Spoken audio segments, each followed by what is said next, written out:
जय जय जय गणराज तुम्हारी, जय जय जय गणराज तुम्हारी। ओ कृपा कर दो जय बलहारी, कृपा कर दो जय बलहारी।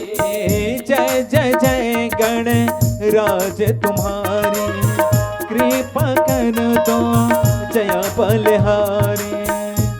तुम रहना साथ हमें जी, तुम रहना साथ हमें जी।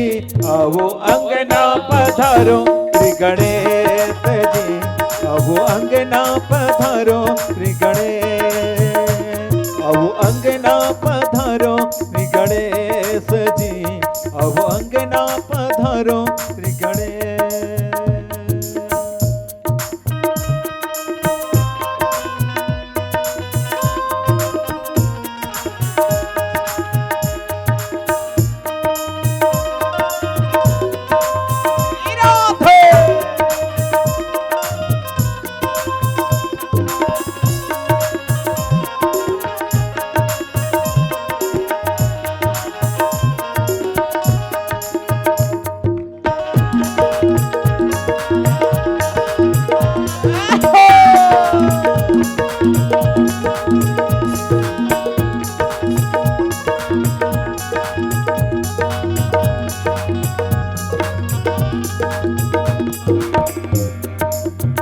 जय जय जय गणराज तुम्हारी, जय जय जय गणराज तुम्हारी।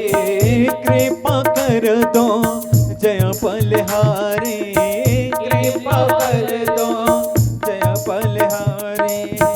जय जय जय गणराज तुम्हारी, कृपा कर दो जय बलहारी। तुम रहना साथ हमें जी, तुम रहना साथ हमें जी। आओ अंगना पधारो श्री गणेश जी, आओ अंगना पधारो श्री गणेश, आओ अंगना पधारो श्री गणेश जी, आओ अंगना पधारो श्री गणेश। श्री गौरा के लाडले गणेश जी, श्री गौरा के लाडले गणेश जी। आओ अंगना पधारो श्री गणेश जी, आओ अंगना पधारो श्री गणेश, आओ अंगना पधारो श्री गणेश जी, आओ अंगना पधारो श्री गणेश, आओ अंगना पधारो श्री गणेश जी, आओ अंगना पधारो श्री गणेश, आओ अंगना पधारो श्री गणेश जी, आओ अंगना पधारो श्री गणेश।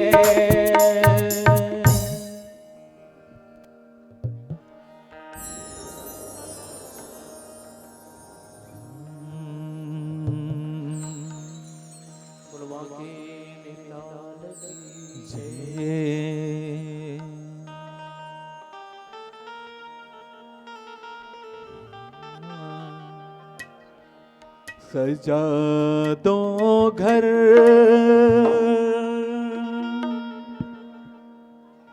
को गुलशन सा,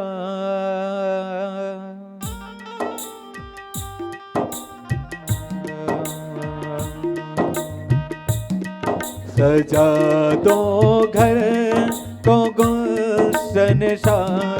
मेरे गुरुदेव आए हैं, सजा दो घर को गुलशन सा। मेरे गुरुदेव आए हैं, मेरे गुरुदेव आए हैं, मेरे गुरुदेव आए हैं, मेरे गुरुदेव आए हैं, मेरे गुरुदेव आए हैं, मेरे गुरुदेव आए हैं, मेरे गुरुदेव आए हैं। लगी कुटिया भी दुल्हन से,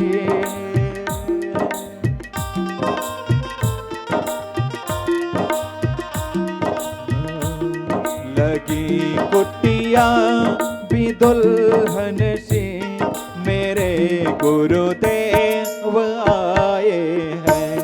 सजा दो घर को गुलशन सा मेरे सरकार आए हैं।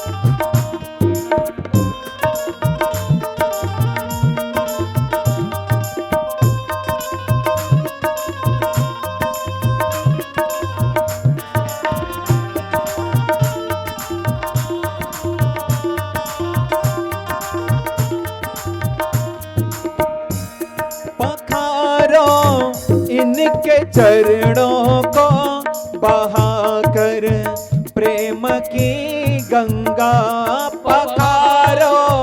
इनके चरणों को बहाकर प्रेम की गंगा पखारो।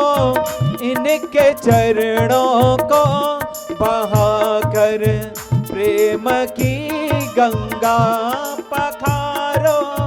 इनके चरणों को बहाकर प्रेम की गंगा बहाकर प्रेम की गंगा बहाकर प्रेम की गंगा बिछा दो अपनी पलकों को।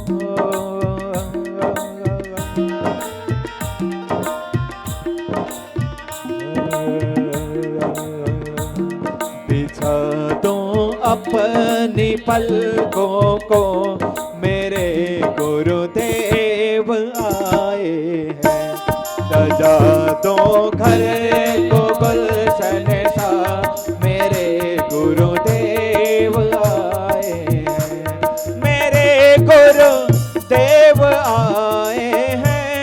मेरे गुरुदेव आए हैं। मेरे गुरुदेव आए हैं। मेरे गुरुदेव आए हैं। मेरे गुरुदेव आए हैं। मेरे गुरुदेव आए हैं। मेरे गुरुदेव आए हैं। मेरे गुरुदेव आए हैं। मेरे गुरुदेव आए हैं। मेरे गुरुदेव आए हैं। लगी कुटिया भी दुल्हन से।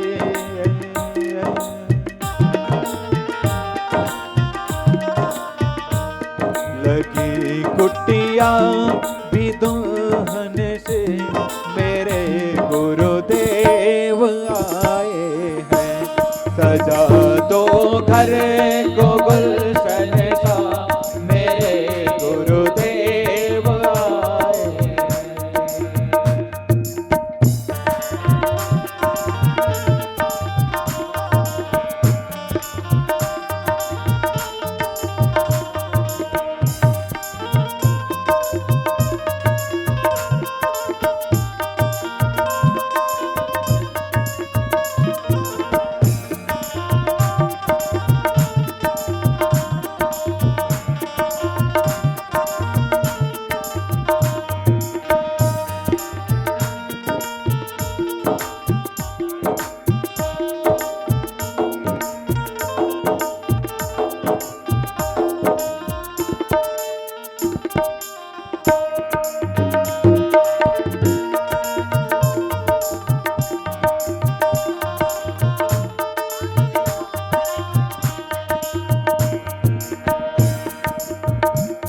उमड़ आई मेरी आंखें देख कर अपने बाबा को। उमड़ आई मेरी आंखें देख देख कर अपने बाबा को उमड़ आई मेरी आंखें देख कर अपने बाबा को उमड़ आई मेरी आंखें देख कर अपने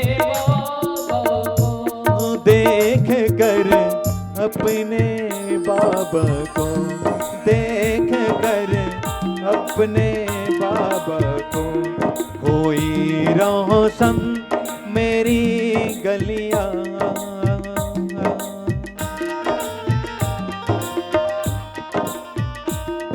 होई रोशन मेरी गलियां मेरे सरकार आए हैं सजा दो घर को गुलशन सा मेरे गुरुदेव आए सजा दो घर को गुलशन सा मेरे गुरुदेव आए हैं सजा दो घर को गुलशन सा मेरे गुरुदेव आए हैं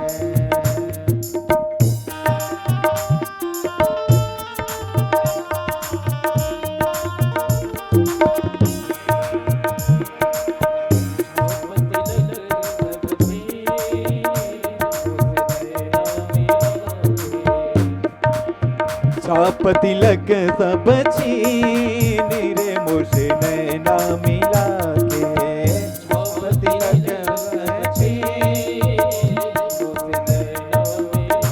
ओ छाप तिलक सब छीन रे मुझे नैना मिला के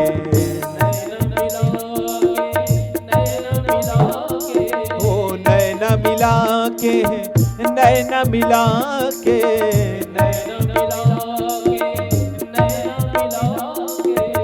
नैना मिला के हो नैना मिला के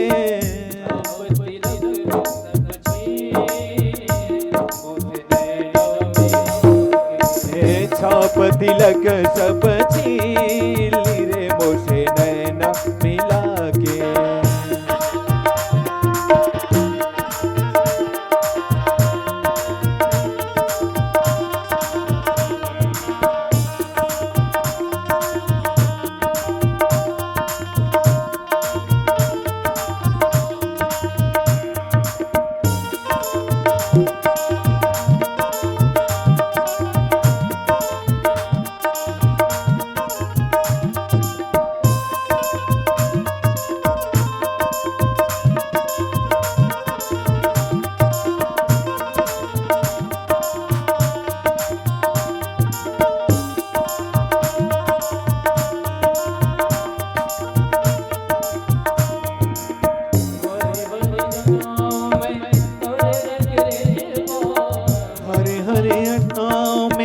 तोरे रंग रे जेवा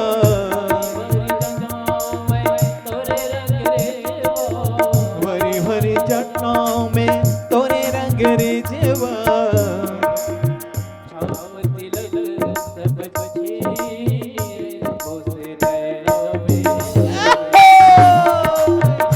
सब छीन रे मोसे नैना मिला के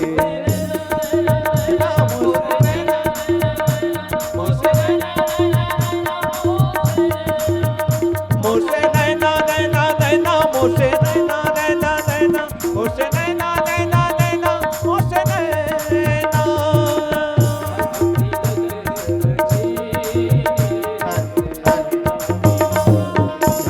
छाप तिलक सब छीन ले मोसे नैना मिला के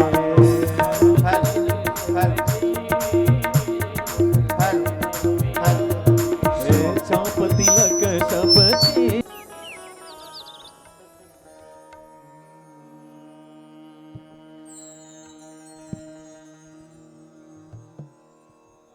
श्री गणेशाय नमः। अस्मद्गुरुभ्यो नमः अस्मत्परम गुरुभ्यो नमः अस्मत्सर्वगुरुभ्यो नमः। जगद्गुरु श्रीमते रामानुजाय नमः। श्रीनणात्रिलोकाय नमः। नीलाञ्चलाय नमः। विमलापीठाय नमः। श्रीमन्दिराय नमः। नीलचक्रपतितपावनबाणाय नमः। भगवान् हरिहरलिङ्गराज माता पार्वत्यै नमः। साक्षिगोपालाय नमः। वाटमङ्गलाय नमः। महोदधिकुलाय नमः। भगवते विमलाय नमः। भगवते कमलाय नमः। नीलाञ्चलविहारिणे मम कुलदेवी दारुजननी भगवती मङ्गलाय नमः। मातृपितृचरणकमलेभ्यो मनसा स्मरामि। वैराग्यब्रह्म भगवान् सदाशिवचरणकमलेभ्यो शिरसा नमामि। प्रबलाचार्यश्रेष्ठचरणकमलेभ्यो वचसा गृह्णामि। सम्पूर्णतं ब्रह्मगुरुश्रेष्ठ भगवान् श्रीजगन्नाथ परापराणं परमाशक्तिगुरुमाता भगवती महालक्ष्मी चरणकमलेभ्यो मम सर्वस्व समर्पयामि। रक्ताम्भोरुहदर्पभञ्जनमहासौन्दर्यनेत्रद्वयम् मुक्ताहारविलम्बिः ममुकुटं रत्नोजडोतकुण्डलम् वरसामेघसमाननीडवपुषं द्वयेवहारान्वितम् पार्श्वे चक्रधरं प्रसन्नवदनं श्रीनृणाद्रिनाथं भजे।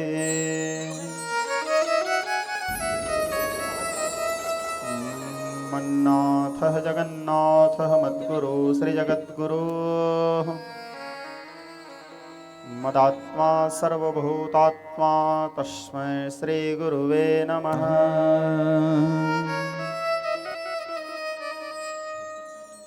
नमस्तेऽस्तु महामाये श्रीपीठे सुरपूजिते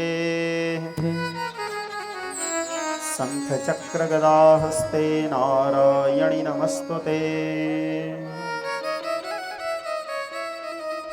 शरणागतदीनार्थो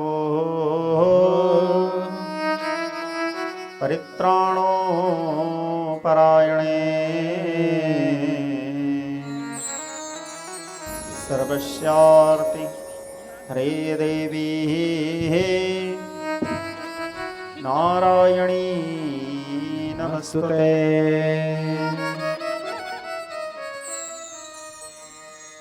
गङ्गातरङ्गरमणीयजटाकलापं गौरी निरन्तरविभूषितवामभागम् नारायणप्रियमनङ्गमदापहारं वाराणसीपुरपतिं भज विश्वनाथम्।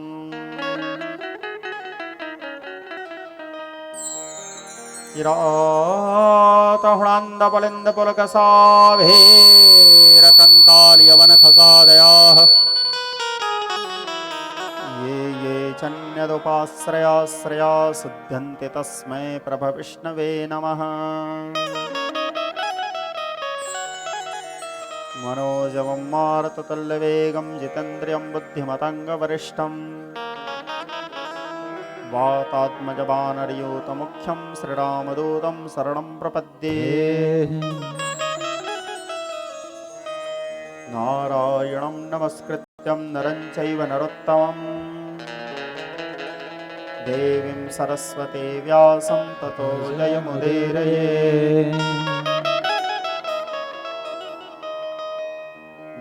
समदीननदीनहित तुम समान रघुवीर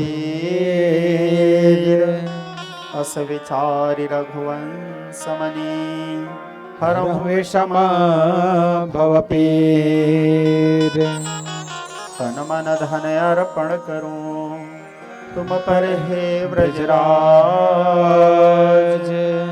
जो आवे सोई करो हाथ तुम्हारे लाज। ये शिव समान दाता नहीं पति विदारणहार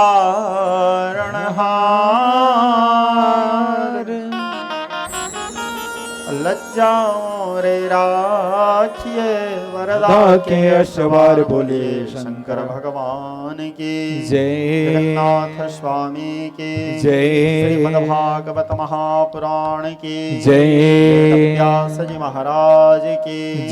श्री सुखदेव परमहंस की जय। गौ माता की जय। भारत माता की जय। सत्य सनातन वैदिक धर्म की जय। राम के समस्त देवी देवताओं की जय। भगवती मंगला की जय। भगवान सदा शिव की जय। जय जय श्री जगन्नाथ जय जय श्री जगन्नाथ जय जय श्री जगन्नाथ स्वामी। स्नेह स्वजन, आज की कथा आरंभ करने से पूर्व 2 मिनट आप सभी लोग तालियों की सेवा करते हुए बड़े भाव से भगवान के भजन करें। भजन के पश्चात आज की कथा आरंभ आप सभी लोग मेरे साथ साथ गाते हुए गुनगुनाते हुए बड़े भाव से भगवान के स्मरण करें, पुकार करें। पश्चात आज की कथा आरंभ। प्रेम मुदित मन से कहो राम राम राम। आप सभी मेरे साथ गाएंगे भगवान के भजन। प्रेम मुदित मन से कहो राम राम राम। निराधार को आधार एक राम नाम। प्रेम मुदित मन से कहो राम राम राम राम राम राम। निराधार को आधार एक राम नाम। प्रेम मुदित मन से कहो राम राम राम राम राम राम। निराधार को आधार एक राम नाम। निराधार को आधार एक राम नाम। निराधार को आधार एक राम नाम। प्रेम मुदित मन से कहो राम राम राम राम राम राम। निराधार को आधार एक राम नाम। प्रेम मुदित मन से कहो राम राम राम राम राम राम। निराधार को आधार एक राम नाम। निराधार को आधार एक राम नाम। निराधार को आधार एक राम नाम। पाप कटे दुख मिटे लेत राम नाम। पाप कटे दुख मिटे लेत राम नाम। पाप कटे दुख मिटे लेत राम नाम। पाप कटे दुख मिटे लेत राम नाम। सारे जग के आधार एक राम नाम। सारे जग के आधार एक राम नाम। सारे जग के आधार एक राम नाम। सारे जग के आधार एक राम नाम। प्रेम मुदित प्रेम मुदित मन से कहो राम राम राम राम राम राम। निराधार राम राम। प्रेम मुदित मन से कहो राम राम राम राम राम राम। निराधार को आधार एक राम नाम। निराधार को आधार एक राम नाम। ओ निराधार को आधार एक राम नाम।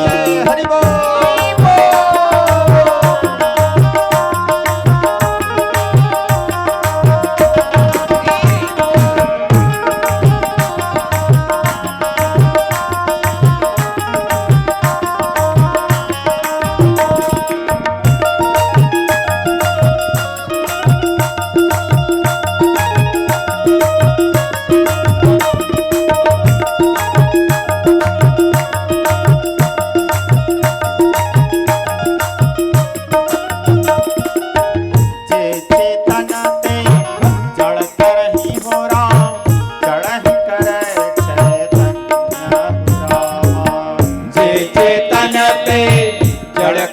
हो राम जड़ कर चैतन्य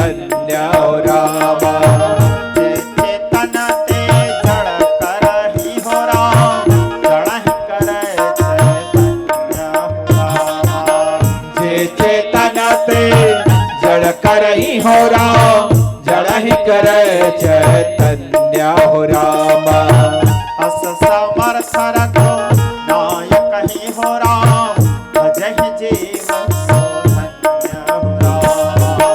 अस समर्थ रघु नायक ही हो राम भजहि जीव सो धन्य हो राम।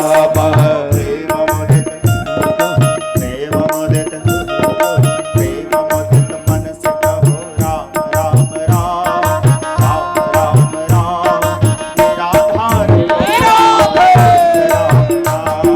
प्रेम मुदित मन से कहो राम राम राम राम राम राम निराधार को आधार एक राम राम।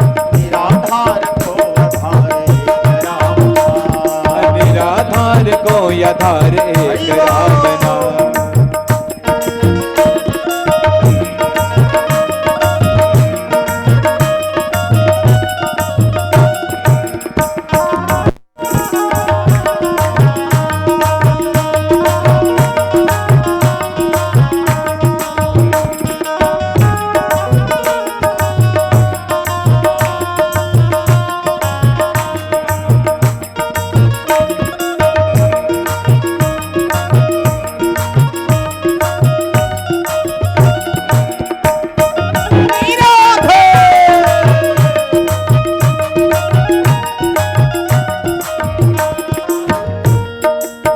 राम अनंत अनंत गुण हो राम अमित कथा विस्तार हो रामा।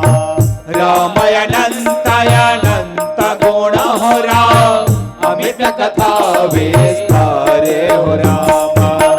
सुनिया चरचन मान हो राम जिनके विमल विचार हो रामा। सुनिया चरचन मानि हो रामा जिनके विमल विचार हो रामा। प्रेम मुदित मन से कहो राम राम राम राम राम राम निराधार को आधार एक राम नाम। प्रेम मुदित मन से कहो राम राम राम राम राम राम निराधार को आधार एक राम नाम। निराधार को आधार एक राम नाम। निराधार को आधार एक राम। निराधार को आधार एक राम नाम। निराधार को आधार एक राम नाम। निराधार को आधार एक राम नाम। निराधार को आधार एक राम नाम। निराधार को आधार एक राम नाम। निराधार को आधार एक राम नाम। निराधार को आधार एक राम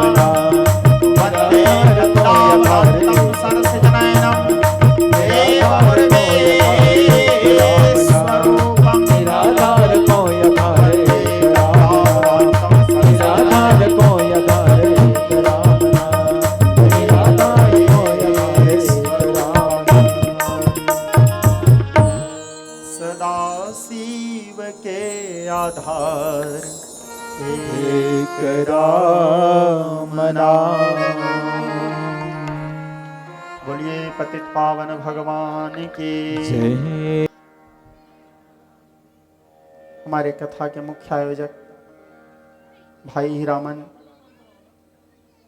सिंह नागे एवं माताराम शशिकला नागे एवं उनके पूरे परिवार नागे परिवार परिजन आप सभी लोगों को व्यासपीठ से हार्दिक अभिनंदन करते हुए ढेर सारा प्रेम और आशीर्वाद देते हुए भगवान श्री हरि नारायण से कामना करते हुए आप सभी के कल्याण करें। साथ ही आपके घर के समस्त देवी देवताओं की नमन करते हुए और देखा जाए तो कथा व्यास में बैठा हूँ इसलिए आप मेरे पुत्र हैं क्योंकि मैं आपके आचार्य हूँ, लेकिन आप मेरे भाई हो, ठीक है, क्योंकि आप मेरे पिताजी के शिष्य हो और मेरे पिताजी के शिष्य होने के नाते मैं आपका गुरु भाई हूँ, तो आप मेरे ज्येष्ठ हो, मेरे भ्राता हो। आपके पूरे परिवार को परिजन को ढेर सारा प्रेम और आशीर्वाद देते हुए साथ ही आप लोगों के साथ तो मेरा बहुत पुराना रिश्ता है। मेरे पिताजी से पहले मेरे परम पूज्य दादाजी के शिष्य परिवार हो आप लोग, मेरे पूज्य दादाजी पंडित सदाशिव प्रसाद पांडे जी आपके घर आए और आपके पूरे परिवार को दीक्षा दिए। उसके बाद बहुत समय बाद हमारे पूज्य पिताजी का आगमन हुआ, उन्होंने आपके पूरे परिवार को दीक्षा दिया। पिताजी के बाद फिर मैं आया, मैं आपके पुत्रों को, आपके परिवार को दीक्षा दिया। आप सभी लोगों को ढेर सारा प्रेम देते हुए, आशीर्वाद देते हुए, आपके धर्म में ग्राम भोतली के समस्त नर नारी आप सभी लोगों को सादर प्रणाम करते हुए व्यासपीठ से इस गांव में स्थित समस्त देवी देवताओं को नमन करते हुए आज की कथा आरंभ। स्नेही स्वजन, आज जो प्रथम दिन का कथा है वो भागवत जी का कथा नहीं है। आज जो हम कथा कहने जा रहे हैं यह भागवत जी का कथा नहीं है, यह भागवत जी के महात्म्यम है, जिसको गोकर्ण कथा कहते हैं। भागवत जी के महिमा जो बताया गया है पद्म पुराण में, भागवत जी के महिमा जो बताया गया है उसे गोकर्ण महत्यम या भागवत महत्यम कहते हैं। आज की जो कथा है भागवत महत्यम की कथा है। कल से जो कथा शुरू होगी वो है भागवत जी की कथा। कल से भागवत महापुराण की मुख्य कथा आरंभ होगी। देखो, भागवत आपके सामने ये जो पुराण रखा है, सबसे पहले इसका परिचय दूं। ये जो पुराण आपके सामने रखा हुआ है व्यासपीठ में, इसमें 335 अध्याय हैं। कितने अध्याय हैं? 335 अध्याय। 18,000 श्लोकों की संख्या है इस महापुराण में। 18,000 श्लोक हैं इसमें। दूसरा, इस पुराण में 12 स्कंद हैं, 12 खंड हैं इस पुराण के, 12 स्कंद हैं, 335 अध्याय हैं, 18,000 श्लोक हैं। और इसके जो रचयिता हैं, जो इस पुराण की रचना किए हैं, वो महर्षि वेदव्यास जी हैं। व्यास जी के द्वारा रचित, सुखदेव जी के द्वारा कथित और सुनने वाले महाराज परीक्षित। भागवत जो है 4 शब्दों से मिलकर के बना हुआ है। भा, ग, व और त, 4 शब्दों से मिलकर के बना हुआ शब्द है भागवत। भा 4 अक्षर हैं, भा, ग, व, त। अर्थात भा का अर्थ होता है भाग्य, ग का अर्थ होता है गई, व का अर्थ होता है वस्तु, त का अर्थ होता है तपस्या। अर्थात भाग्य से गई हुई वस्तु को तपस्या के द्वारा प्राप्त करना ही भागवत है। दूसरा, जन्मांतरे भवेत पुण्यम। भागवत जी के महात्म्य में ऐसा कहा गया है, हमारे एक जन्म के पुण्य में इतना सामर्थ्य नहीं होता कि हम भागवत महापुराण करवा सकें या भागवत महापुराण हम सुन सकें। जन्मांतरे भवेत पुण्यम, हमारे बहुत से जन्म के पुण्य, बहुत से जन्म में जो हम अच्छे अच्छे कर्म किए हैं, वो सारे कर्म जब एक साथ फलीभूत होता है, उदय होता है, तब कहीं जाकर के हमको भागवत महापुराण श्रवण करने का अवसर प्राप्त होता है। जन्मांतरे भवेत पुण्यम, बहुत से जन्मों के पुण्य। दूसरा, घर के देवी देवताओं की जब कृपा होता है, पितरों की जब कृपा होता है, तब कहीं जाकर के हमको भागवत जैसे अमोघ ग्रंथ करवा पाने का या सुन पाने का सुअवसर प्राप्त होता है। भाग्य भागवत, भाग्य हो तभी भागवत प्राप्त होता है। यदा शिव्या सदा शिव्या श्रीमती भागवती कथा, ये जो भागवत की कथा है सदा सर्वदा सभी काल में शुभ, सुख और शांति प्रदान करने वाली कथा है। भागवत जी के महात्म्य वर्णन करते हुए संत लोग बताते हैं, दारिद्र दुखम ज्वरदाहितानाम माया पिशाच निपरिमर्जितानाम संसार सिंधो परितापितानाम क्षेमाय वै भागवतम प्रगर्जति। जिस स्थान में भागवत महापुराण के श्लोक का गर्जन होता है, अभी अभी मैंने बताया ना 18,000 श्लोक है, जिस स्थान में भागवत महापुराण के श्लोक का गर्जन होता है, जहां तक भागवत के श्लोक सुनाई देता है, वहां तक के भटकते हुए सभी प्रेतात्मा मुक्ति को प्राप्त हो जाते हैं। जितने भी आत्मा भटकते रहते हैं वे सभी मोक्ष प्राप्त कर लेते हैं। और भागवत करवा लेने से, भागवत सुन लेने से हमारे 21 पीढ़ी का उद्धार हो जाता है, ऐसे मान्यता है। 21 पीढ़ी अर्थात 10 जो आपसे पहले जा चुके हैं इस दुनिया से, 10 जो आपके बाद इस दुनिया में आए हैं या आने वाले हैं, 10 जो चले गए, 10 जो आने वाले हैं, और एक आप स्वयं, 21 पीढ़ी का उद्धार हो जाता है। उनके सारे पितरगण तृप्त हो जाते हैं, सद्गति को प्राप्त हो जाते हैं, वैकुंठ को प्राप्त हो जाते हैं। ऐसे भागवत जी के महात्म्य कहता है। दूसरा, भागवत की कथा के महात्म्य वर्णन शुरू होता है निमिषारण्य तीर्थ से। निमिषारण्य तीर्थ के बारे में तो आप सभी लोग जानते होंगे, कथा सुने होंगे।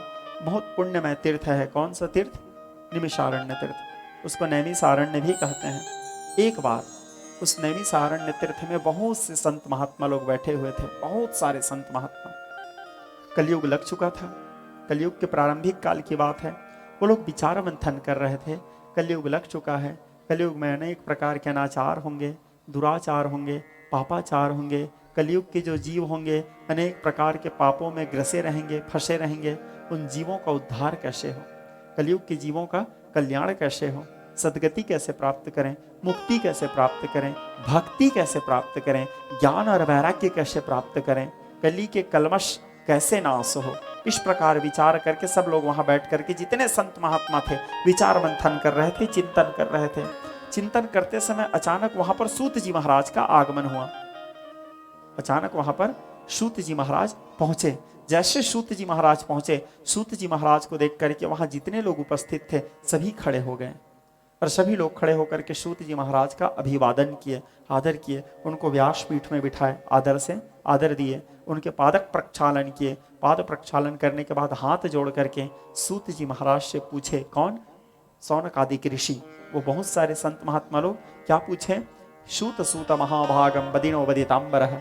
ऐ सूत जी महाराज, कलयुग के जीवों के कल्याण होने का कोई सुंदर सुगम उपाय बताइए, जिस उपाय से कलयुग के जीवों का कल्याण हो सके।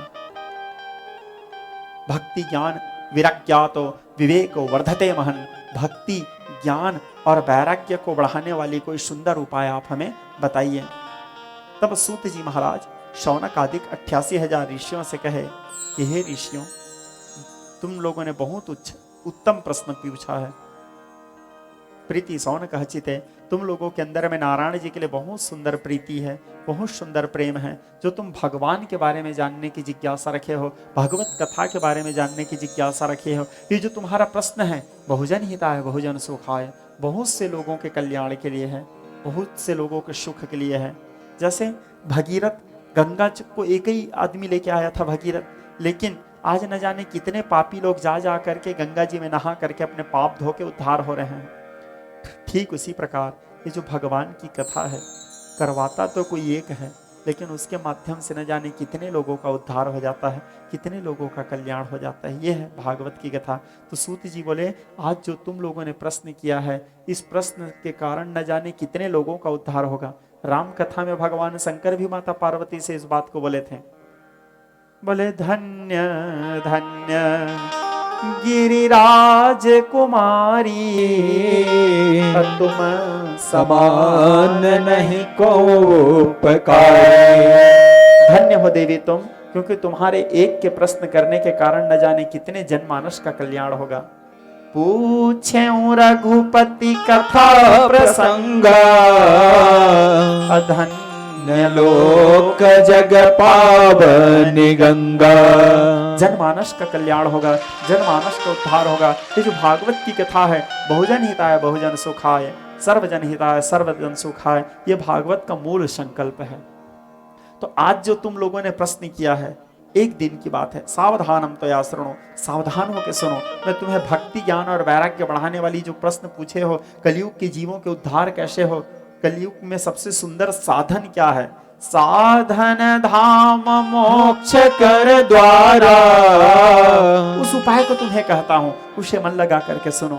तब सूत जी कहने लगे, ऋषियों, एक समय की बात है। एकदा नारदो योगी परानुग्रह कांक्षया परटम विधिमाम लोके मर्त्यलोके मुपागतः।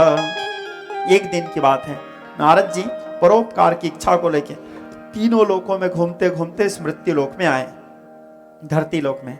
और यहाँ आने के बाद नारद जी क्या किए, पुष्करम च प्रयागम च काशी गोदावरीम तथा हरिक्षेत्रम कुरुक्षेत्रम श्रीरंग सेतु बंधकम।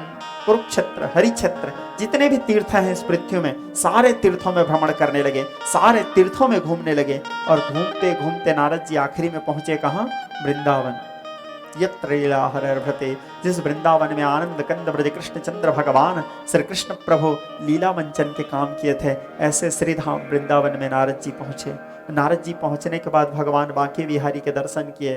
कैसे स्वरूप था भगवान बांके बिहारी का, किस्सजल जलधनीलं दर्शितोदारशीलं करतलदत्तशैलं वेणुवाद्यरसालम् सजल जलधनीलं दर्शितोदारशीलं करतलदत्तशैलं वेणुवाद्यरसालम् ब्रजजनुकुलपालं कामिनी कलिलोलं तरुणतुलसीमालं नौमि गोपालबालम्। भगवान के उस दिव्य मनोहर अद्भुत विलक्षण स्वरूप के दर्शन किए। अंग ही अंग जड़ाव जड़े और शीस बने पगिया जल तारे। अंग ही अंग जड़ाव जड़े और शीस बने पगिया जल तारे। मोती न माने ही लटके लटुआ लटके और घूंघर वारी लटके और घूंघर वारी।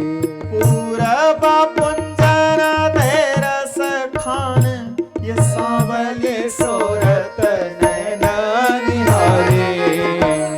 देखत नैन बाकी रहे झुकी झाकी रोकन बाके बिहारी।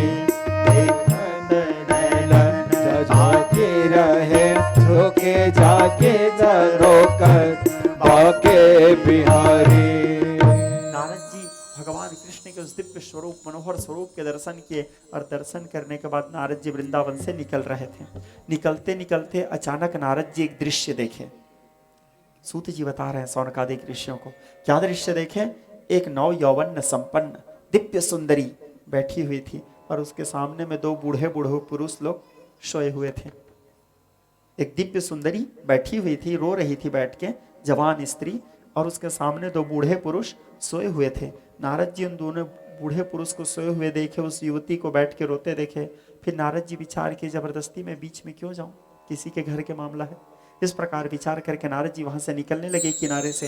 तो वो जो युवती थी नारद जी को आवाज देते हुए कहती है, भो भो साधु क्षणम तिष्ठ मम चिंता विनाशय। ऐ साधु थोड़ी देर ठहरो और थोड़ी देर ठहर करके मेरे चिंता को दूर करो। तब नारद जी ठहर गए, वहां पे आए और वहां पर आकर के नारद जी कहने लगे, देवी को सित्वम विमोचनार्य को पद्मलोचना पद देवी सविस्तारम शुष्य दुखस्य कारणम। ऐ देवी तुम कौन हो तथा तुम्हारे सामने सोए हुए ये दोनों बूढ़े बूढ़े पुरुष कौन हैं? हे देवी तुम्हारे दुख का कारण क्या है? तब वो जो युवती थी, जो सुंदर युवती जिसके सामने दो बूढ़े पुरुष सोए थे, वो नारद जी से कहती है, अहम भक्ति रीति ख्याता ज्ञान वैराग्य इमम सुतौ। मेरा नाम भक्ति है तथा ये दोनों मेरे पुत्र ज्ञान और वैराग्य हैं। हे नारद जी, जब मेरा जन्म हुआ मैं धीरे धीरे युवावस्था को प्राप्त हुई। युवावस्था को प्राप्त होने के बाद धीरे से अपने युवावस्था से बढ़ करके वृद्धावस्था में आते गई। ये दोनों मेरे पुत्र जन्म लिए, एक का नाम है ज्ञान, एक का नाम है वैराग्य। ये दोनों जन्म लिए, धीरे धीरे बढ़ने होने लगे, ये लोग युवावस्था को आए। लेकिन मैं घूमते घूमते जब वृंदावन पहुंची तो वृंदावन पहुंचते ही मैं वृद्धावस्था से युवावस्था को प्राप्त हो गई, जवान हो गई, नव यौवन संपन्न हो गई। और ये जो दोनों मेरे पुत्र थे जो जवान हो चुके थे, ये लोग बूढ़े होकर मूर्छित हो गए, ज्ञान और वैराग्य मूर्छित हो गए। हम लोगों की उम्र में इस प्रकार बदलाव का कारण क्या है नारद जी? ज्ञान और वैराग्य के बेहोश होने का कारण क्या है? तब नारद जी कहने लगे, हे देवी युग प्रभाव है, कलयुग है, कलयुग। और ये वृंदावन है, वृंदावन में भक्ति नित्य जागृत है, वृंदावन में सभी को कृष्ण से प्रेम है, भक्ति है। तो वृंदावन में भक्ति जागृत है, इसलिए तुम यहाँ संपन्न हो, नव यौवन संपन्न हो, जागृत अवस्था में हो। लेकिन ज्ञान और वैराग्य जो है कलयुग के प्रभाव से आज धीरे धीरे नष्ट होते चले गए हैं। आज किसी के पास ना तो ज्ञान है ना तो किसी के पास वैराग्य है। धीरे धीरे ज्ञान और वैराग्य कलयुग के प्रभाव से विलुप्त होते जा रहे हैं, इसलिए दोनों मृत तुल्य अवस्था को प्राप्त हो गए हैं। तो भक्ति कहती है इन दोनों के चैतन्यता प्राप्त होने का, इन दोनों फिर से जागृत हो सके, ऐसे कोई उपाय कीजिए ना नारद जी। तब नारद जी वहां पर भक्ति, ज्ञान और वैराग्य के दुख को दूर करने के लिए अनेक प्रकार के शास्त्रों के मंत्रों का पाठ किए, अनेक प्रकार के सूक्तों का पाठ किए, अनेक प्रकार की स्तुतियों का पाठ किए, अनेक प्रकार के विनियोग किए, किलक किए, कवच आदि का पाठ किए। फिर भी उन लोगों के अंदर में कोई प्रकार के ज्ञान और वैराग्य, जो बेहोश पड़े थे वो बेहोश ही पड़े थे, उनके अंदर में जागृत अवस्था या चैतन्यता आया ही नहीं। भक्ति रोने लगी। नारद जी बोले तुम दुखी मत हो देवी, तेरे ही प्रताप से हरि ने त्रैलोक रची, तेरे ही प्रताप संताप तापहारी है। तू तो सदा प्राणंते प्यारी ब्रजराजन को कौन काज, आज तुझे कृष्ण ने विसारी है। नारद जी भक्ति को समझाने लगे कि तुम दुखी मत हो। द्रौपदी च परित्राता ये न कौरव कृष्णलाद, जब द्रौपदी के ऊपर कष्ट आया था तो भगवान आकर के उसके कष्ट दूर किए थे ना। पालिता गोप सुंदर यह कृष्ण पापिनो गता, जब गोपियों के ऊपर संकट आया था तो भगवान आकर के गोपियों के भी कल्याण किए थे। अंतर जले ग्राह गृहीत पादो विलोक कृष्ण समस्त बंधो, तदा गजेंद्रो नितराम जगादम गोविंद दामोदर माधवेति। जिस समय गजेंद्र के ऊपर संकट आया था तो भगवान आकर के गजेंद्र के भी उद्धार किए थे। जब जब अपने भक्तों के ऊपर संकट आता है भगवान आकर के अपने भक्तों के कष्ट को जरूर दूर करते हैं। इसलिए भक्ति तुम दुखी मत हो। भक्ति को समझाए नारद जी, और एक श्रेष्ठ संत ढूंढने के लिए, ताकि जो आकर के ज्ञान और वैराग्य को जागृत कर सके, ऐसे श्रेष्ठ संत ढूंढने के लिए नारद जी पहुंचे कहाँ? बद्रिकाश्रम। वहां नारद जी का मिलन हुआ कि सनत, सनंदन, सनातन और सनत कुमार, ये 4 ऋषि बालक से। ये चारों ऋषि बालक जो थे ये भगवान के 24 अवतारों में से पहले नंबर के अवतार थे। भगवान के 24 अवतारों में से पहले नंबर के अवतार थे। चक्रिहे पौरुषम रूपम भगवान महदादि भी। सनत, सनंदन, सनातन और सनत कुमार, इन लोगों से मिलन हुआ। नारद जी जा करके इनको सारे बात बताए भक्ति ज्ञान और वैराग्य के। तब वो लोग कहने लगे नारद जी से, अहो नारद वो से धन्यम विरक्तानम शिरोमणि, धन्य हो नारद तुम जो दूसरे के दुख को दूर करने के लिए इतने दूर चलते आए हो।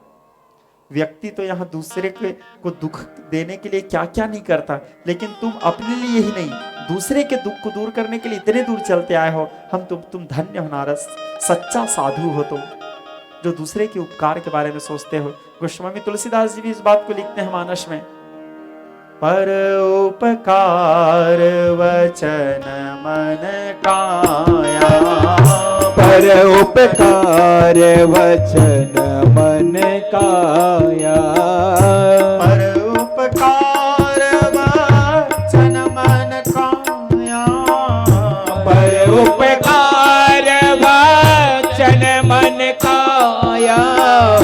संत सहज स्वभाव खगराया, संत सहज स्वभाव खगराया, संत सहज स्वभाव खगराया, संत सहज स्वभाव खगराया। पर उपकार वचन मन काया, जो मन वचन कर्म से जो सदैव सबका भला चाहते हैं, जो सबका उपकार चाहते हैं, वही व्यक्ति सच्चा संत है। और तुम ही संत हो नारद, क्योंकि तुम दूसरे के दुख को दूर करने के लिए यहाँ तक आए हो। नारद जी के उस निष्ठा को देख करके वो चारों ऋषि बालक वृंदावन आए, और वृंदावन में आकर के भागवत की कथा आरंभ किए।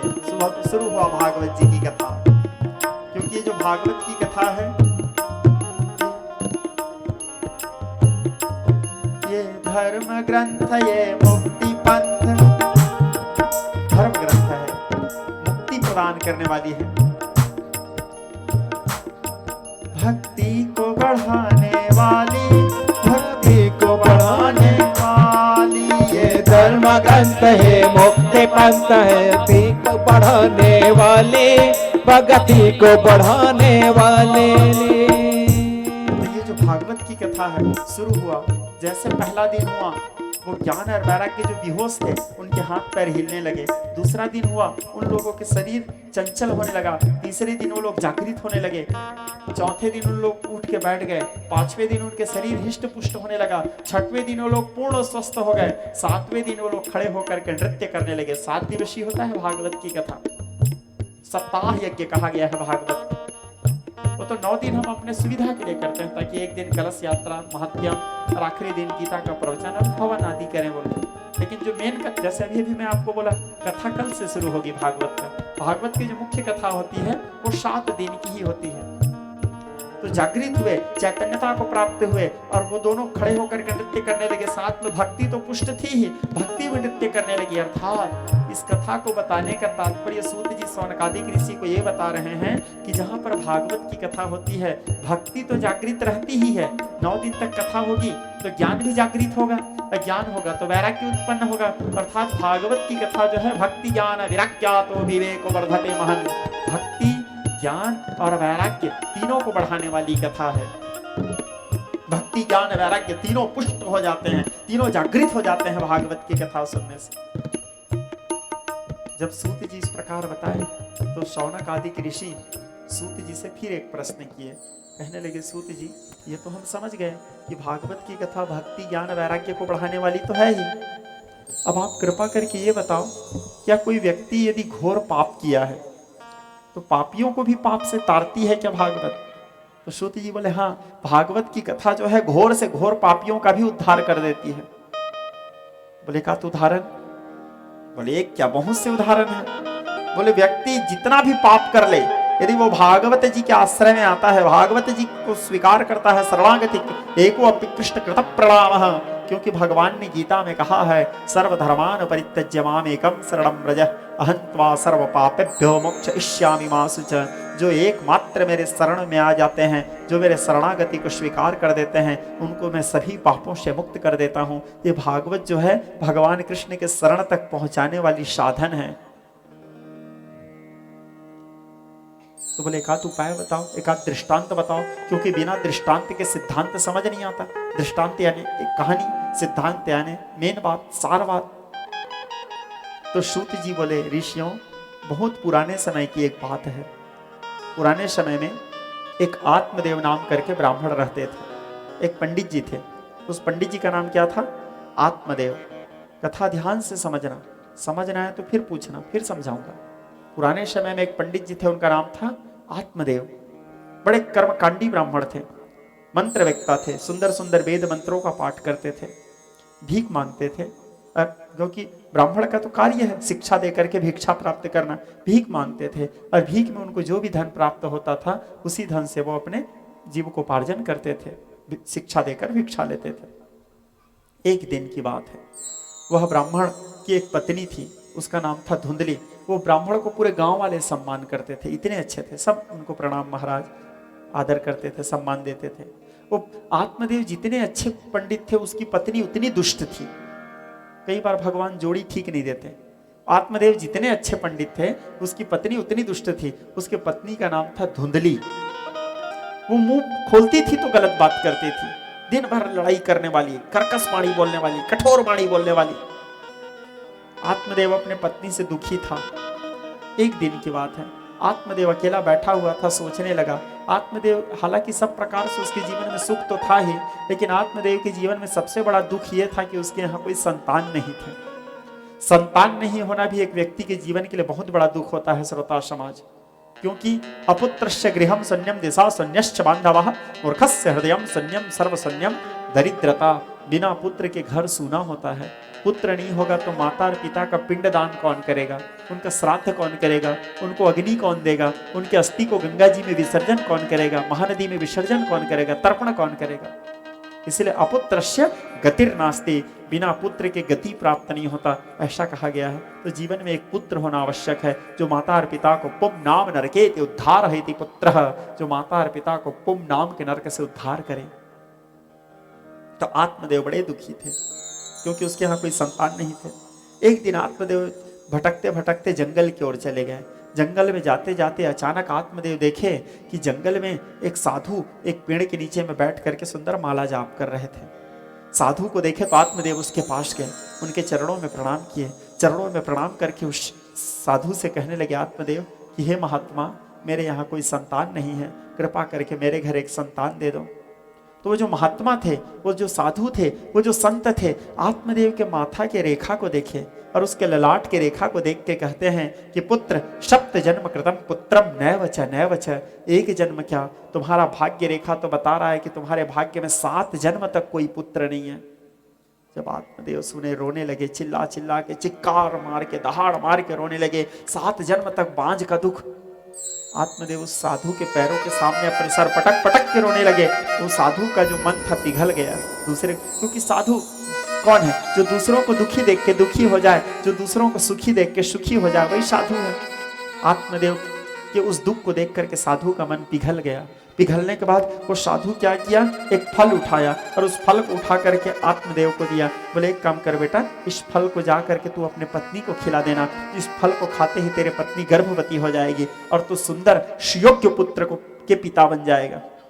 अब तो मानो आत्मदेव को घोर अंधकार में कोई आशा का किरण दिख गया हो, उसके यहाँ संतान होने वाले हैं। इतने दिन का बांझ था, बड़े खुश हुए और खुश होकर के आत्मदेव उस फल को ले जा करके अपने पत्नी को देता है, धुंधली को, और अपने पत्नी से कहता है कि प्रिय, इस फल को खाने से हमारे यहाँ संतान प्राप्त हो जाएंगे, वो साधु का प्रसाद है। इस प्रकार कह के आत्मदेव उस फल को अपने पत्नी को देके बेचारा भिक्षाटन के लिए चला गया। अभी अभी मैं आप लोगों को बताया था, उसकी जो पत्नी थी वो तो दुष्ट थी, दुष्ट नारी थी।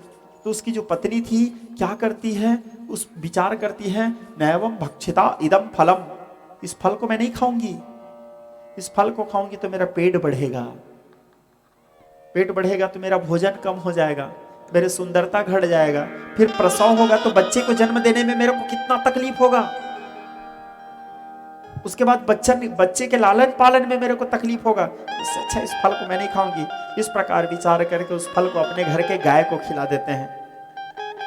और आत्मदेव की जो पत्नी थी धुंधली, वो तो आए दिन अपने पति से लड़ते ही रहती थी, फिर लड़ाई झगड़ा की, फिर मई के भाग गई, वो आए दिन भागते रहती थी। एक बार गई मतलब 2-3 महीना फुर्सत, फिर ले दे के बुलाते थे आत्मदेव। इस बार गई तो 9 महीना रुक गई। अब आत्मदेव की जो साली थी वो गर्भवती थी उस समय। आत्मदेव के साली एक पुत्र को जन्म दी, उसके यहाँ बहुत से पुत्र थे, तो साली जब पुत्र को जन्म दी 9 महीना के बाद वो उस पुत्र को अपने छोटी बहन के पुत्र को लेकर के आ गए अपने गांव, और आकर के आत्मदेव से कहते हैं, वो संत की कृपा से ये मेरे को पुत्र हुआ, जबकि वो उसका पुत्र नहीं था, वो तो उसकी छोटी बहन का पुत्र था। अब आत्मदेव बेचारा क्या जाने, वो तो 9 महीना तक अपने भाई को देखे ही नहीं थे, अपने धर्म पत्नी को देखे नहीं थे। आत्मदेव पूरे गांव में सबको बताए कि मेरे यहाँ उस संत की कृपा से फल हुआ है, सुंदर उस बालक का जात कर्म किया गया। उस बालक धुंधली, उस बालक का नाम अपने नाम के अनुरूप रखती है धुंधकारी। कुछ दिन बीतने के बाद वो गाय जिसको फल खिलाए थे, संत का वाणी झूठा नहीं हो सकता, वृषान होए देव ऋषि वाणी, तो गाय भी एक पुत्र को जन्म दी। पूरा उस गाय का जो बछड़ा था, पुत्र था, वो पूरा मनुष्य के समान था, उसका कान बस गौ के समान था, इसलिए उस बालक का नाम रखा गया गौकर्ण। नामकरण करने के बाद धीरे धीरे दोनों बालक बढ़ने लगे। आत्मदेव दोनों बालकों का संस्कार किए। अब धीरे धीरे दोनों का स्वभाव बदलने लगा। एक पिता के विपुल कुमारा, पृथक पृथक गुणशील आचारा, कोई पंडित कोई तामस ज्ञाता। क्योंकि एक पिता के यदि 4 संतान है तो कोई जरूरी नहीं कि सभी संतान का स्वभाव एक जैसा हो, सभी का रूप रंग एक जैसा हो, सबका गुण अलग अलग होता है, सबका क्रियाएं अलग अलग होता है, सबके रूप अलग अलग होते हैं, सबकी जीवन शैली अलग अलग होता है। कोई विद्वान रहता है, कोई मूर्ख रहता है, कोई धनवान रहता है, कोई गरीब रहता है, सबका भाग्य अलग अलग होता है।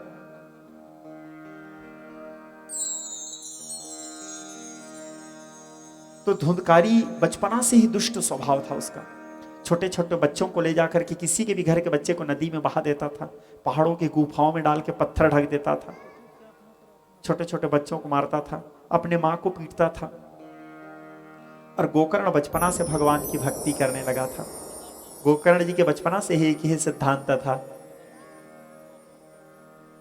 साचो तेरो नाम राम, साचो तेरो नाम, झूठे जग के काम राम, साचो तेरो नाम, साचो तेरो नाम राम, साचो तेरो नाम, झूठे जग के काम राम, साचो तेरो नाम। काले के आए थे जग में, साचो तेरो राम नाम, साचो तेरो राम, काले के तुम साचो तेरो राम नाम, अरे मुट्ठी बांध के आए थे,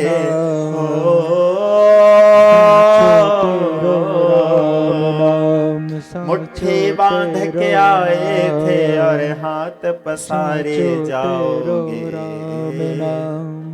झूठे जग के काम राम, साचो तेरो नाम, साचो तेरो नाम राम, साचो तेरो नाम, झूठे जग के काम राम, साचो तेरो नाम। बचपना से उसके अंदर में ये भाव था, तो धीरे धीरे ज्ञान और वैराग्य और भक्ति उसके अंदर था। तो एक दिन उसके पिताजी धुंधकारी के स्वभाव से बड़े दुखी हो गए। उसके एक बेटा उस कुकर्मी था, तो दुखी होकर के बैठे हुए थे।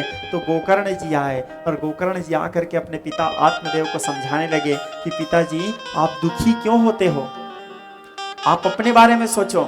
इस दुनिया में ना तो कोई किसी के पुत्र होते हैं, ना कोई किसी के पिता होते हैं। पिताजी शुद्धोसि बुद्धोसि निरंजनोसि संसार माया परिमर्जितोसि संसार स्वप्नम तजमोह निद्राम मदालसा वाक्यमवेहि पुत्र। शुद्ध हो जाओ, बुद्ध हो जाओ, संसार के माया से मुक्त हो जाओ। पिताजी यहाँ कोई किसी का नहीं है। काते कांता कास्ते पुत्रा, मरने के बाद सब लोग केवल शमशान तक साथ देने वाले हैं पिताजी। उसके आगे की यात्रा तो हमको खुद को करना है। धनानि भूमोपस्वत्र गोष्ठे भार्याग्रहद्वारिश्च श्मशाने देहस्थितायं परलोक मार्गे कर्मानुगो गच्छति जीव। एक जीव अकेला जाता है, तो जो जीव अकेला जाता है, हमारे साथ केवल हमारा धर्म जाता है, तो अपने सद्धर्म का पालन कीजिए। जो आपका है ही नहीं उसके लिए क्यों शोक करते हो पिताजी। और ये संसार में जो कुछ दिख रहा है ये सब 4 दिन का है पिताजी। हमारे पूज्य पिताजी अपने कथा में बोलते थे, 4 दिनों के प्रीत जगत में 4 दिनों के नाते हैं, पलकों के पर्दा परते ही सब नाते मिट जाते हैं। 4 दिनों के प्रीत जगत में 4 दिनों के नाते हैं, पलकों के पर्दा परते ही सब नाते मिट जाते हैं। एक बार आंख बंद होते देरी है, एक बार आंख बंद हुआ सारा रिश्ता नाता खत्म।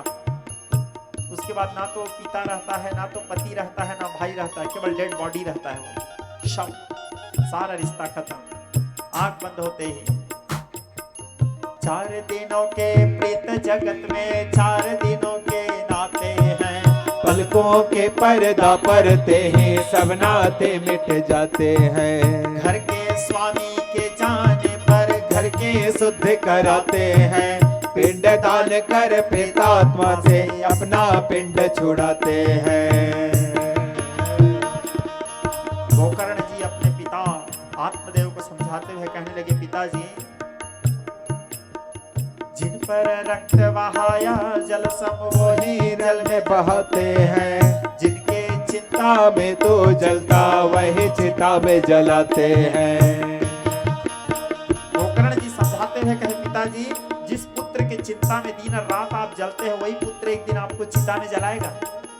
जिस पुत्र के लालन पालन के लिए अपने खून को पसीना बना बना के बहा दिए आप, एक दिन वही पुत्र आपके 5 हड्डी को लेके गंगा जी में बहा देगा। क्यों शोक करना पिताजी, अभी भी समय है, अपने आप को संभालो, भगवत भक्ति करो। एकमात्र सत्यम केवल नारायण है। नारायणम परा वेदा नारायणम परा गजा नारायणम परा शास्त्र नारायणम परायणम। शाश्वत सत्य और शाश्वत सुख केवल मात्र भगवान के चरणारविंद में है। रे चित्त चित्तो चरणों मुरारे, मुरारी के चिंतन करो पिताजी, गोविंद के चरणारविंद की वंदना करो।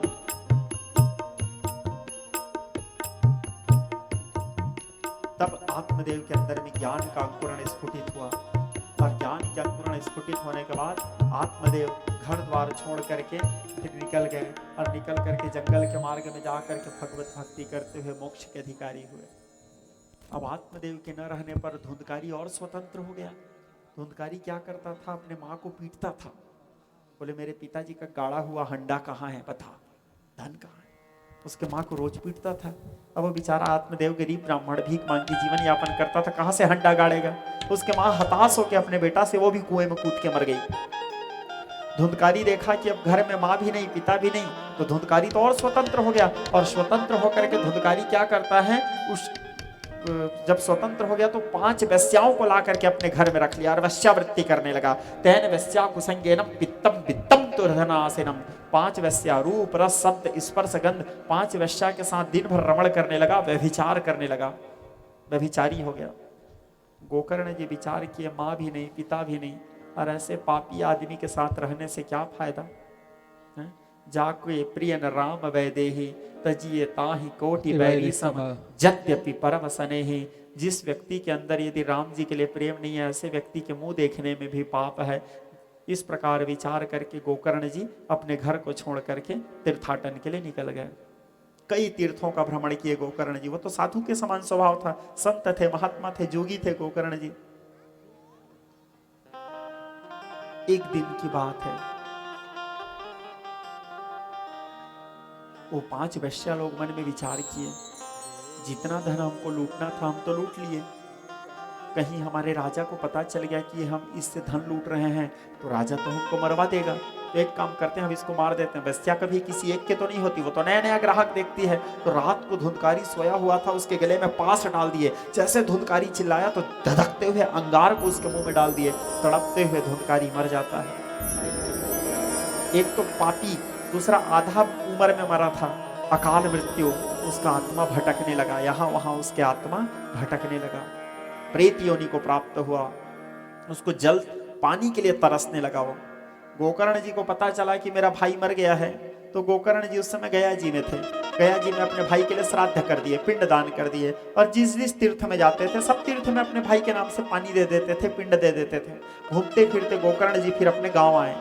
गाँव आने के बाद गोकर्ण जी रात को सोए हुए थे, तो धुंधकारी कभी प्रेत के रूप में, कभी पिशाच के रूप में, कभी भेड़ के रूप में, कभी बकरे के रूप में आ करके गोकर्ण जी को डराने लगा। अब गोकर्ण जी कहाँ डरेंगे, वो तो भगवत भक्त हैं। अपने अंगूठा में जनेऊ फंसाए, हाथ में जल लिए, कहने लगे किम वा प्रेत पिशाच वा किम गंधर्यो राक्षसा, भूत प्रेत पिशाच कौन हो, मेरे सन्मुख प्रकट हो। जल सिंचन किए। रोते हुए धुंधकारी वायु के रूप में खड़े होकर रोने लगे। गोकर्ण जी कहने लगे भाई धुंधकारी तुम? तो धुंधकारी कहता है भाई गोकर्ण, मैं प्रेत योनि को प्राप्त हो गया हूँ, मेरा आत्मा भटक रहा है भाई, मेरे आत्मा को शांति दिला दो, मुक्ति दिला दो। गोकर्ण जी कहता है लेकिन मैं तो गया जी में तेरे नाम से श्राद्ध कर दिया हूं, और मैंने ऐसे सुना है कि गया श्राद्ध करने से मुक्ति मिल जाता है। बोले वो तो मैं नहीं जानता, लेकिन मेरे को मुक्ति नहीं मिला है, मेरा आत्मा भटक रहा है। गोकर्ण जी बोलते हैं चिंता मत करो।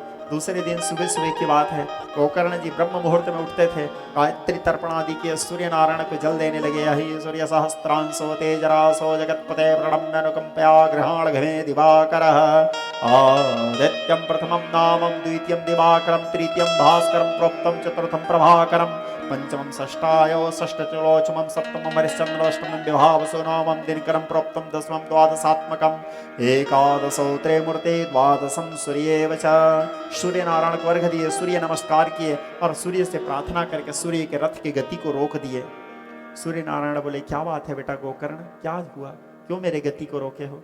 गोकर्ण कहते हैं कि हे सूर्यदेव, मैंने सुना है कि गया श्राद्ध करने से प्रेत को मुक्ति मिल जाता है। मैं तो मेरे भाई के नाम से गया श्राद्ध किया, मेरे भाई को मुक्ति क्यों नहीं मिला?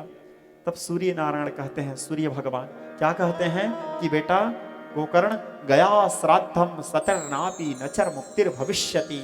एक बार नहीं 100 बार भी जा करके गया जी में श्राद्ध करोगे तो भी मुक्ति नहीं मिलेगा। तो गया श्राद्ध करते क्यों हैं जब मुक्ति नहीं मिलता? तो पिंडदान क्यों करते हैं, तर्पण क्यों करते हैं? गया श्राद्ध करने से, तर्पण करने से, पिंडदान करने से उस प्रेतात्मा के प्रति हमारा जो कर्तव्य है, उस कर्तव्य से हमको मुक्ति मिल जाता है। जैसे आप अपने पिताजी के लिए किए तो आपके पिता के लिए आपका जो कर्तव्य है, उस कर्तव्य से आपको मुक्ति मिल गया। अपने माता के लिए किए तो आपके माता के प्रति आपका जो कर्तव्य है, उस कर्तव्य से आपको मुक्ति मिल गया। मतलब जिसके लिए हम करते हैं उसके लिए जो हमारा कर्तव्य है, क्योंकि पिता के लिए हमारा कर्तव्य है, पिता हमको बचपना से पाला पोषा है। माँ के लिए हमारा कर्तव्य है, 9 महीना पेट में रखी है, एक नन्हा से पौधा को दूध पिला पिला कर वृक्ष के रूप में बड़े किए हैं। तो माँ के प्रति हमारा कर्तव्य है, तो उनके प्रति जो हमारा कर्तव्य है, जो दायित्व है, उस दायित्व से हमको मुक्ति मिल जाता है, ना कि वो प्रेतात्मा को मुक्ति मिलता, वो भटकते ही रहेंगे। तब गोकर्ण पूछे फिर वो प्रेतात्मा को मुक्ति कैसे मिलता है? तब सूर्य नारायण कहे कथायाः भागवती पुण्या यदाह भगवान सुका। एकमात्र सुखदेव जी के मुंह से निकला हुआ जो वाणी है वही प्रेतात्मा को मुक्ति दिलाएगा। तो गोकर्ण जी पूछे सुखदेव जी के मुंह से कौन से वाणी निकला है? तब फिर सूर्य नारायण कहे निगमं कल्पतरोर गलित फलम सुतमुखादिन्द्रममुख संयुतम पीबतम भागवतम रसमालयम मुहुर्हो रसिका भुवि भावुका।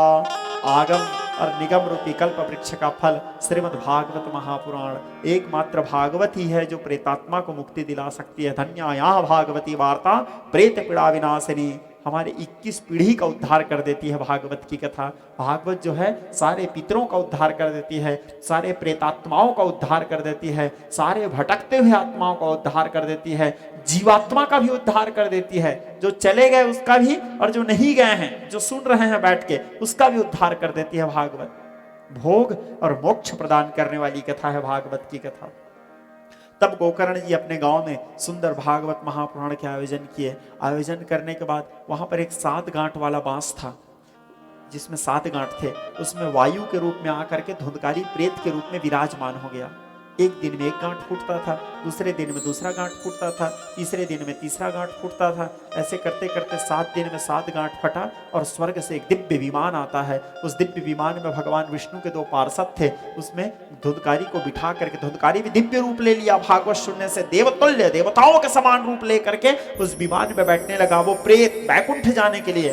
गोकर्ण जी भगवान विष्णु के पार्षद को रोके, बोले रुको रुको रुको, भागवत तो सब लोग सुने हैं, मेरे भाई एक जने बस को क्यों ले जा रहे हो, सबको ले जाओ। बोले सुने तो सब लोग हैं, इसको एक जने को क्यों ले रहे हो? तो भगवान विष्णु के पार्षद बोले, जो श्रद्धा से, जो लगन से और जो नियम पालन करते हुए धुंधकारी भागवत सुना है, वो श्रद्धा के साथ कोई नहीं सुने। बाकी लोगों का तो बस शरीर यहाँ पे था, मन तो यहाँ था ही नहीं, मन तो इधर उधर भटक रहा था। बाकी लोग तो भागवत सुने ही नहीं, बैठे बस थे, तो इन लोगों को मुक्ति कैसे दे? तब गोकर्ण जी दोबारा भागवत किए, तुरंत अपने गांव में।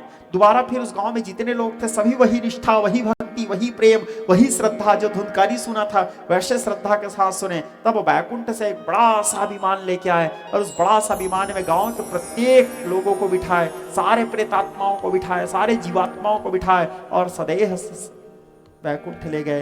ये भागवत की कथा मुक्ति दिलाने वाली कथा है। और गोकर्ण जी के लिए भगवान कृष्ण स्वयं निज लोकम प्रत्यज्य भगवान भक्तवत्सलः मनमाली घनश्यामः पीतवासो मनोहरा, गोलोक त्याग करके आ गए भगवान, क्योंकि इतने लोगों को मुक्ति दिलाए हैं गोकर्ण जी। गोकर्ण जी को भगवान गले से लगा के अपने साथ गोलोक ले गए। ये भागवत की कथा है। ये भागवत के महत्यम जीवात्मा को भी मुक्ति देती है और प्रेतात्मा को भी मुक्ति दिलाती है भागवत की कथा। अब भागवत सुनने के नियम क्या है? परीक्षित को क्या नियम पालन करना चाहिए? जनमानस को क्या नियम पालन करना चाहिए? ऐसे तो जो कोई जरूरी नहीं कि नियम केवल परीक्षित ही पालन करे, चाहे तो इस नियम को सब लोग पालन कर सकते हैं। जो इस नियम को पालन करेगा वो सभी को भागवत करवाने का ही फल प्राप्त होगा। क्या है वो नियम भागवत श्रवण का? 9 दिन तक के हमको उपवास रहनी चाहिए। 9 दिन तक के हमको उपवास रहनी चाहिए। यदि सामर्थ्य नहीं है, यदि हम वृद्ध हैं, यदि हम रोगी हैं, किसी प्रकार का कष्ट है, तो हम एक टाइम भोजन करके भी उपवास रह सकते हैं। आचार्य को भोजन करवाने के बाद हम भोजन कर लें और दिन में यदि हिम्मत नहीं हो रहा है तो फल आदि का सेवन करके भी हम भगवान की कथा श्रवण कर सकते हैं। 9 दिन तक के पदत्राण नहीं पहनना चाहिए, चप्पल नहीं पहनना चाहिए, छौर कर्म नहीं करना चाहिए। घर में कोई भी अतिथियां हैं उनको निराश करके नहीं लौटाना चाहिए। भागवत सुनने जो भी आ रहे हैं उनके बैठने के लिए यथोचित व्यवस्था करना चाहिए। गांव में जितने भी जनमानस हैं सभी लोगों को अपने घर के आगे में, भागवत जब तक हो रहा है सब लोग अपने घर के आगे में एक दीप जला करके जरूर रखना चाहिए, सुबह और शाम को भी, जिस समय भागवत की आरती होता है। आज तो खैर विलंब से आरती होगा क्योंकि पहला दिन है, गोकर्ण कथा है। कल से संध्या काल में गोधूली बेला में आरती होगा, तो कथा की आरती के समय सब लोगों को अपने घर में एक दीप जला के रखना चाहिए। कथा से जब हम जाएं तो जाने के बाद हमारे अपने अपने घर के आगे में एक दीप जला के रखें। रोज सुबह सब लोगों को अपने घर के आगे में सुंदर गोबर से लीप करके उसमें रंगोली आदि बनाना चाहिए। जिस जगह में भागवत हो रहा है वहां पर भी सुंदर रंगोली गोबर आदि का आच्छादित करें, वहां पे भी दीप की मालाएं सजाएं। इस प्रकार भागवत कथा सभी को सुश्रवण करना चाहिए, सभी को इस प्रकार भाव से भागवत की कथा सुनना चाहिए। आचार्य कैसे होना चाहिए भागवत के? आचार्य जो हैं वो उनके कुल गोत्र से ही रहना चाहिए। जो भागवत कह रहे हैं उनके बारे में आप जानते रहो, पहले उनके पिता उनके दादा के बारे में जिनको हम जान रहे हैं, उनका गोत्र सही है कि नहीं है, वो सही ब्राह्मण है कि नहीं है, वर्ण संकर संतान तो नहीं है, माँ किसी और जात का, बाप किसी और जात का, बेटा आ गए पंडित बन गए, वर्ण संकर संतान नहीं होना चाहिए। दूसरा, दीक्षित होना चाहिए।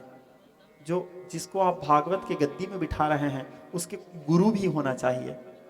अपने किसी योग्य गुरु से दीक्षा लेकर के, चाहे तीनों में किसी भी हमारे सनातन धर्म के तीनों शाखाओं में किसी भी शाखा का रहे, चाहे वो शैव हो या वैष्णव हो या शाक्त हो, कोई भी हो, लेकिन किसी न किसी गुरु के शिष्य होना चाहिए। क्योंकि यदि वो खुद गुरु नहीं बनाया है तो आपको कैसे ज्ञान देगा? यदि उसके स्वयं के गुरु नहीं है तो आपको कैसे ज्ञान दे सकता है? क्योंकि बिना गुरु के तो उसके खुद के पास ज्ञान नहीं है, क्योंकि बिना गुरु के ज्ञान हो ही नहीं सकता। बिना गुरु भवनिधि तरई की कोई जो भी रंची शंकर सम होई। बिना गुरु के तो ब्रह्मा विष्णु महेश का उद्धार नहीं हुआ, तो उसकी खुद का उद्धार कैसे होगा? और जिसका खुद का उद्धार नहीं कर पाया, जो अपना खुद का उद्धार नहीं किया है, वो आपको कैसे उद्धार करेगा? आपके पितरों को कैसे उद्धार करवाएगा? तो दीक्षित होना चाहिए। दूसरा, जनमानस को सुंदर ढंग से कथा समझाने वाला होना चाहिए। सरल से सरल भाषाओं में हर व्यक्ति उस कथा को समझ सके, हर व्यक्ति को भगवान तक जोड़ सके, भगवान के चरणों तक जोड़ सके, भगवान के लिए प्रेम उत्पन्न करवा सके। ऐसे सरस वक्ता से ही भागवत की कथा श्रवण करनी चाहिए। इस प्रकार भागवत जी में श्रोता के लक्षण, वक्ता के लक्षण वर्णन करते हुए भागवत जी की महिमा का वर्णन किए। ये जो भागवत है, सभी 18 पुराणों में सर्वश्रेष्ठ पुराण माना गया है भागवत को। 18 पुराण हैं व्यास जी के द्वारा रचित, उसमें 18 पुराणों में सर्वश्रेष्ठ पुराण भागवत जी को माना गया है। दूसरा, इदम भागवतम नामम पुराणम ब्रह्म सम्मितम, यह ब्रह्म सम्मत पुराण है, मानव सम्मत या कोई ऋषि सम्मत पुराण नहीं है। इदम भागवतम नामम पुराणम पुराणानाम तिलकम, सभी पुराणों के तिलक माना गया है भागवत जी को। जो व्यक्ति भागवत महापुराण को श्रद्धा के साथ श्रवण करते हैं, जो व्यक्ति भागवत महापुराण के पारायण का श्रवण करते हैं, वो व्यक्ति संसार रूपी सागर को पार करके भगवत स्वरूप होकर के भगवान के दिव्य धाम को प्राप्त हो जाते हैं। इस प्रकार सूत जी महाराज शौनक आदि ऋषियों को भागवत जी की महिमा श्रवण करवाए। श्री सूत जी कहने लगे, ऋषियों और तुम्हारी क्या सुनने की इच्छा है? जय जय श्रीमद् भागवते महात्म्ये। श्री कृष्णार्पणमस्तु। बोलिए वृंदावन बिहारी लाल की जय। स्नेही स्वजन, आज भागवत जी के महात्म्य की कथा मैंने आप लोगों को यहीं तक वर्णन किया। कल से निर्धारित समय कथा आरंभ होगी। कल की कथा जो है निर्धारित समय, कितना समय है बेटा? हाँ, आप सभी को विदित हो, कल से जो कथा का समय है 1 बजे प्रतिदिन कथा शुरू होगी। आप सभी 1 बजे मंच में उपस्थित हो जाएं। 9 दिन का जो अवसर मिला है आपको, आप लोग चूके नहीं, हर कथाओं को श्रवण कर सके। क्योंकि बड़े भाग मानुष तन पावा, बड़े भाग्य से हमको मनुष्य देह मिला है, और उसमें भी और हमारा सबसे बड़ा सौभाग्य कि हमको भागवत सुनने का अवसर मिला है। तो समय से पहले आप लोग यहाँ उपस्थित हो जाएं। 1 बजे से कथा आरंभ होगी। उधर हरी इच्छा तक, जब तक भगवान की इच्छा हो, भागवत की कथा चलेगी। आप सभी भागवत की कथा श्रवण करेंगे। कल आप लोगों के वास्ते भागवत महापुराण की रचना कैसे हुआ, इसको लिखा किसने, कब लिखा, इसको कहने वाले कौन हैं, श्री सुखदेव जी के जन्म की कथा, भागवत महापुराण की रचना की कथा, ये सारे कथा कल आप लोगों के वास्ते वर्णन किए जाएंगे। आप सभी सही समय में उपस्थित होकर के पूरे कथा का रसास्वादन करें। बोलिए भक्तवत्सल भगवान की। आरती की तैयारी कीजिए आप लोग।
अति पावन पुराण के धर्म भक्ति विज्ञान खान के धर्म भक्ति विज्ञान खान की आरती अति पावन पुराण की आरती अति पावन पुराण के धर्म भक्ति विज्ञान खान के धर्म भक्ति विज्ञान खान के महापुराण भागवत निर्मल महापुराण भागवत निरमल सुख मुख विगलित निगम कल्प फल सुखमुख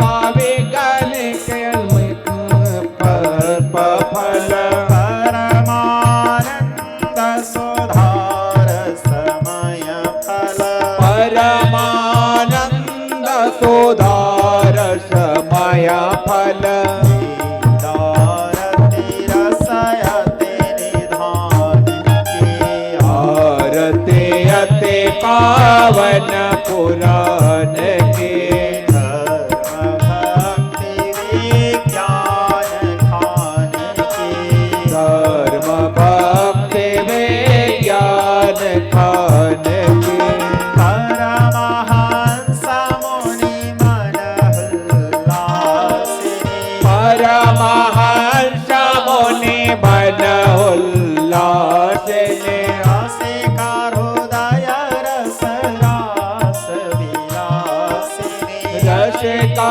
हृदय रस रास विलासिनी मुक्ति भुक्ति रते प्रेम सुवासिनी भोक्ति भोक्ति रति प्रेम सुदासिनी लीलारति रसायते निधान की आरती अति पावन पुराण के धर्म भक्ति विज्ञान खान के आरती अति पावन पुराण के धर्म भक्ति विज्ञान खान के आरती अति पावन पुराण के गोविंद गोविंद हरे मुरारे गोविंद गोविंद रथांग प्राणे गोविंद गोविंद मुकुंद कृष्ण गोविंद गोविंद नमो नमस्ते कर्पूर गौरम करुणावतारम संसार सारम भुजगेन्द्रहारम सदा वसंतम हृदयारविन्दे भावं भवानी सहितं नमामि त्वमेव माता च पिता त्वमेव त्वमेव बन्धो च सखा त्वमेव त्वमेव विद्या द्रविणं त्वमेव त्वमेव सर्वं मम देव देव पूर्णमदः पूर्णमिदं पूर्णात् पूर्णमुदच्यते पूर्णस्य पूर्णमादाय पूर्णमेवावशिष्यते हरि ओम तत्सत् ओम शांति शांति सुशांति भवतु जय जय श्री जगन्नाथ जय जय श्री जगन्नाथ जय जय श्री जगन्नाथ स्वामी बोलिए श्रीमद् भागवत महापुराण के वेद व्यास जी महाराज के जय। श्री सुखदेव परमहंस के जय ग्राम के समस्त देवी देवताओं के जय। घर के समस्त देवी देवताओं के जय। भगवती मंगला के जय। भगवान सदाशिव के जय। गौ माता के जय। भारत माता के जय। सत्य सनातन वैदिक धर्म के जय। अपने अपने माता पिता के जय। अपने अपने गुरुजनों के जय। आप सभी अपने अपने स्थान ग्रहण कीजिए।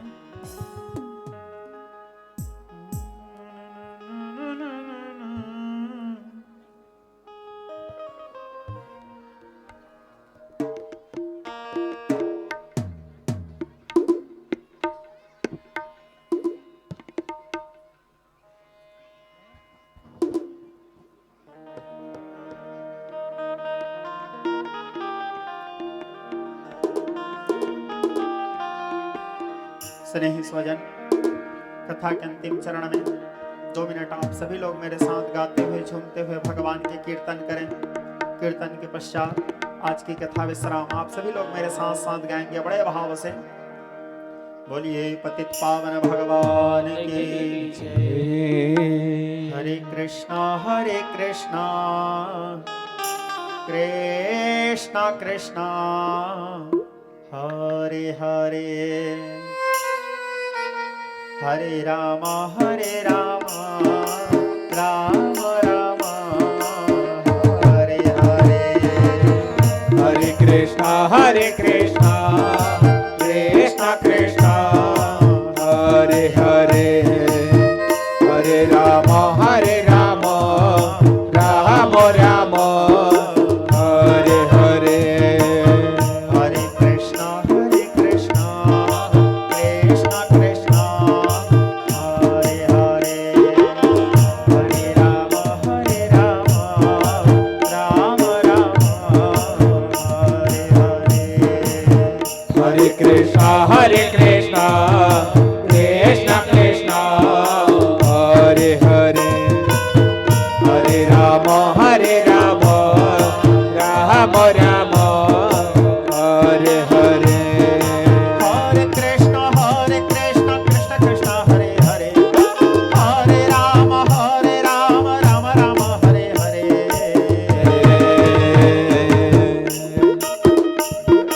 बोल हरि बोल। राधे राधे राधे। हरे कृष्णा कृष्णा कृष्णा हरे हरे, हरे राम राम राम हरे हरे। हरे कृष्णा कृष्णा कृष्णा हरे हरे, हरे राम राम राम हरे हरे। हरि बोल।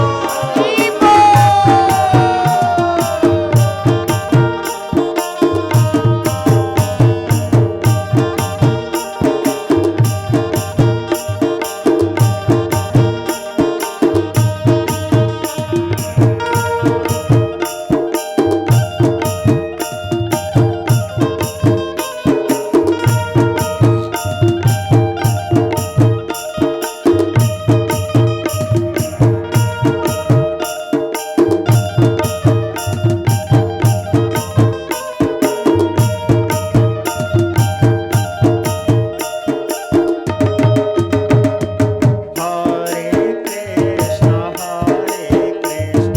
कृष्णा कृष्णा हरे हरे, हरे राम राम हरे हरे। हरे कृष्णा कृष्णा कृष्णा हरे हरे, हरे राम राम राम हरे हरे।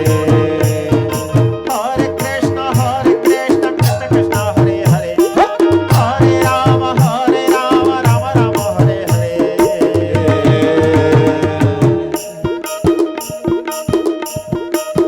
हरे कृष्णा कृष्णा कृष्णा हरे हरे, हरे राम राम हरे हरे।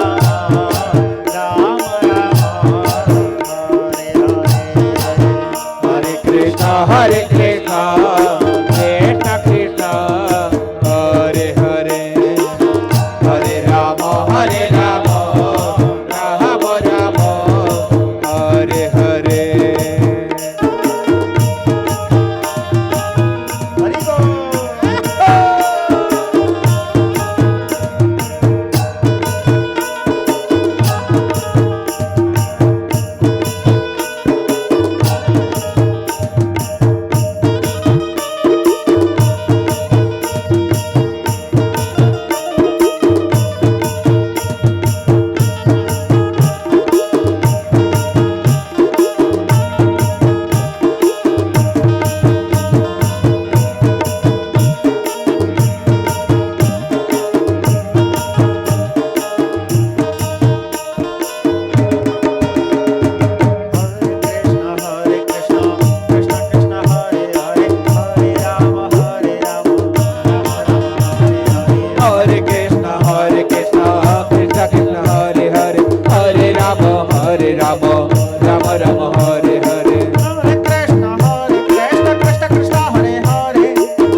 धर्म का प्रचार हो, अधर्म का नाश हो, प्राणियों में सद्भाव हो, विश्व का कल्याण हो। हर हर महादेव, हर हर महादेव, हर हर महादेव शंभो।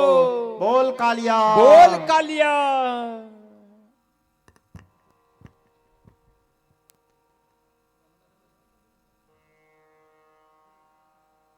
Hare